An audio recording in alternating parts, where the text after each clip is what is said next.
Magandang tanghali mga lods. Tagal tayong hindi nakapag-video na kumakain. Kain tayo ngayon. Tanghalian. Ito, ginisang upo na may pork. Tapos, meron akong mangga. Kasi it's a celebration naman. Pwede na tayong kumain. Dahil ating potassium sakto-sakto lang. Kaya pwede na tayong kumain ng mga prutas. Tapos, bagoong ako. Kaya tikim muna tayo ng ng mangga. Ang tagal nating hindi nakapagprutas kaya kain muna tayo ngayon. Kain tayo mga lods. Ayan. Ito pala yung kanin ko. Ano lang, halos half ano lang to. Half na cup. Ayan. Upo. Ayan.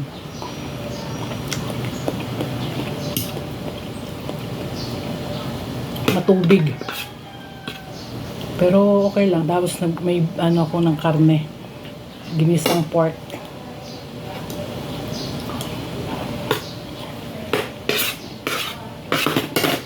Patay yung bagoong. Galing sarap yung bagoong natin kaya may tawag nun tulog na mantika.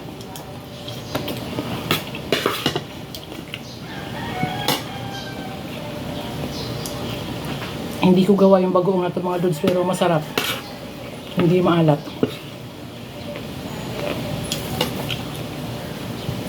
Bagoong ito nung nag-order ako ng kare-kare nung Sabado. Sarap.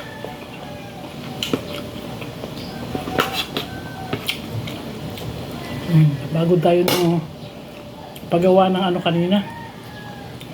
Paggawa noong compost natin.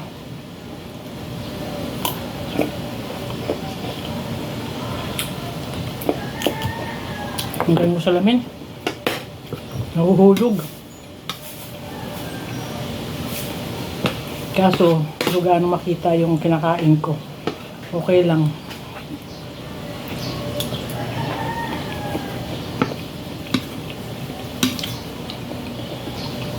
Farsighted kasi ako. Kaya pag ganito kalapit, blur yung paningin ko.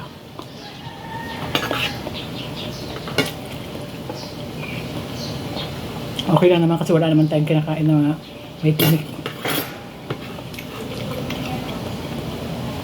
Mangga.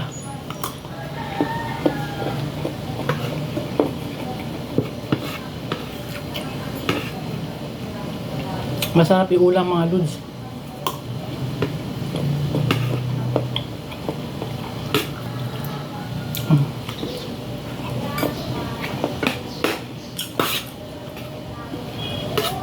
Since diba nag-post ako noong Sunday ng pinakapangit na laboratory result ko kaya pina-audit ko.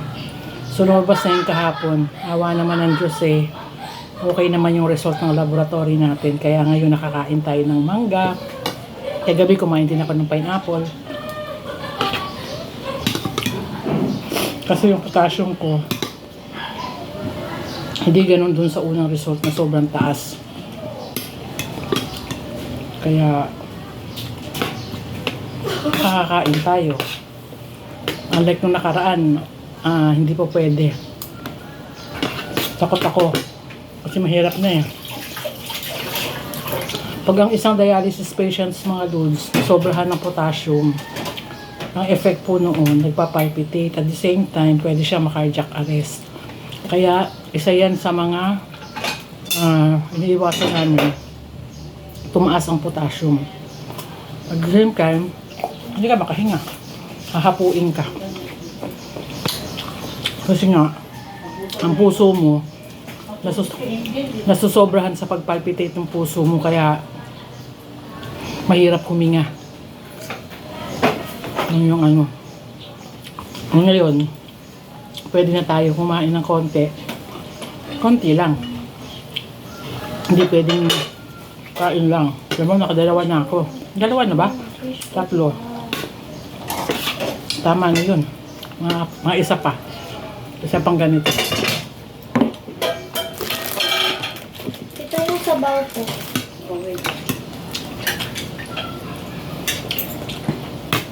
Ganun lang din ako kumain. Hindi porke pwede kang kumain, eh, kakain ka ng kakain. Hindi pwedeng madamihan. Sabaw ko. Walang lang ako mo. Sabi mo kumakain ka ng upo. Oo, kumakain mo na po. O, kain. Next ko na to. Hindi pwede. Patabihin natin to. Para hindi tayo matempt. Ganyan na naman yung mga pagkain ko, mga lods. Lahat kinakain ko, pero hindi pwedeng lamon. Alam nyo niya. Hindi porket meron, kain ka ng kain. Hindi ganon. Kasi, pag ginawa ko yun, ako lang din mahihirapan. Ang dialysis, para maging successful, itodo disiplina rin sa sarili mo. Sa mga kinakain, dati pinapasok mo sa... Ay, sorry po. Ano, sorry po. Lahat ng pinapasok mo sa bunganga mo, eh, dapat in moderation lang. Hindi pwede na lahat ipinapasok mo. Ngayon, sa mga bantay naman, di-deprive nyo sa pagkain yung mga pasyente. Anong nangyayari? Pag meron silang pagkakataon na kumain, nawala kayo, ang ginagawa nila, lamon. Nasusobrahan silang kumain kasi first time nilang kumain eh. Ibig sabihin, na-deprive sila ng pagkain na yun eh. Unlike yung hinahayaan nyo lang sa pakainin, konti-konti lang, para matuto siya magdisiplina sa sarili niya. Hindi yung pagdating ng pagkainan, makikita ng pagkain, dahil sa pinagbabawalan ninyo, ang nangyayari, kakain siya ng kakain hanggat nakikita niya yung pagkain. Dahil, hindi niya nagdisiplina sa sarili niya. Diba? O, kita yung bagoong. O. Kumuha ko ng isang kutsarang bagoong. O, hindi ko man naubos. Kasi, alam kong bawal sa akin. Ay, tikim-tikim ka lang. Hindi ka naman lagi kumakain ng bagoong eh.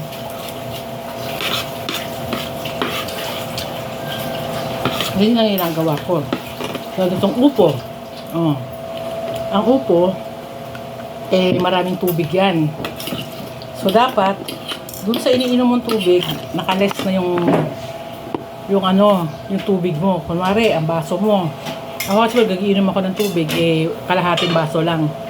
Babawasan ko na yun kasi kumain ako ng upo eh. Ang upo is rich ng water. Kaya, dagdag na yun ng water intake pag nalusaw.